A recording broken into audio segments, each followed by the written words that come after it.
All right, so now what we got is 13.1 work together. All right, so here it says analyze payroll, then journalize payroll. Lakeland Company payroll register has the following totals for semi-monthly payroll for the current year.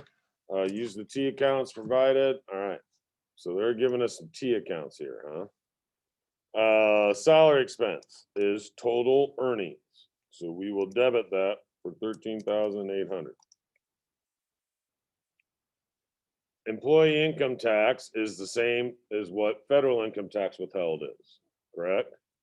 So this 925, the payables are just like the other liabilities, 925 credit, just like the T accounts on that first page.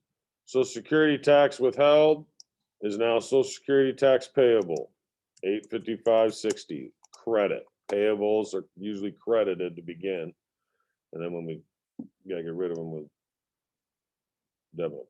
All right, and then Medicare withheld 210. That's Medicare tax payable 210. Okay. Now they don't give us net pay here, correct? Net pay was given, that would immediately be the cash credit. All right. But so what do we got to do? You got to take your calculators out and you got to punch in 13,800. So we do that real quick. You type in the 13,000, oops, sorry. Turn my phone on. 13,800 minus 925 minus 856.60 minus 210, and we get 11,819.30, correct?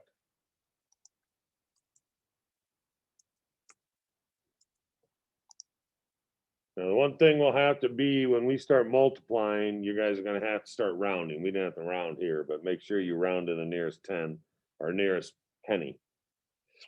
But do you understand how we got cash? The debit minus all these, they will give you net pay, I believe, or they usually do, because you'll get it off the register. Okay. So that's step one. Hopefully, I didn't tell you anything wrong. Okay. Any questions with that? Pretty self-explanatory. Generalized payroll. What in the world? This is a different way of doing it. All right, so they give us all the T accounts, and then we just got to journalize it. Well, salary expense goes on the top line. So we're doing May, I think it said May 15th, right? Debits first. What was the check number? Did it tell us?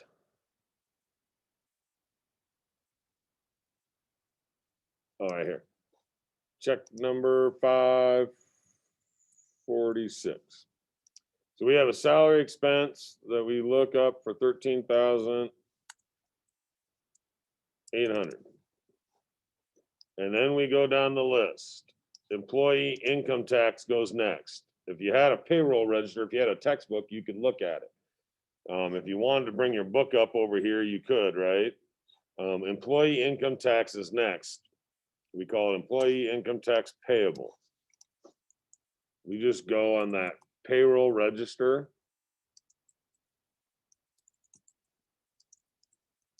From left to right.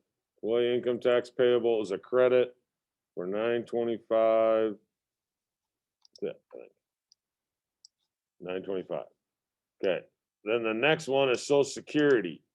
They don't have them in order. They want you to think, but in the payroll register, you would be going from left to right.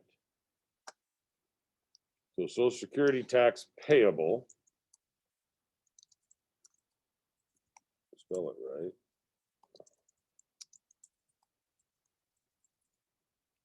$855.60.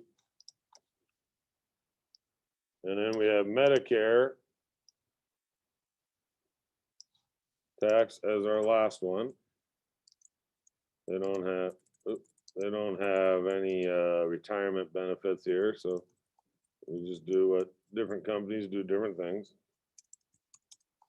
210. Now we're not done yet. Debits don't equal credits, right? So on the first line, we have to put the net pay, otherwise known as the cash payment, over here for 11,819.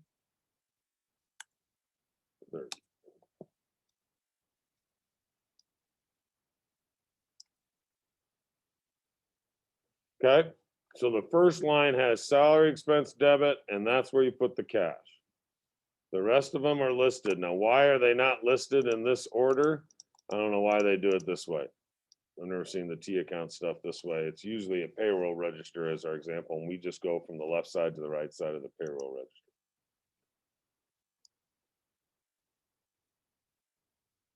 $564. I got dyslexic there. Sorry, 546. But that is how you will make your journal entry. Okay. Why don't we give you a few minutes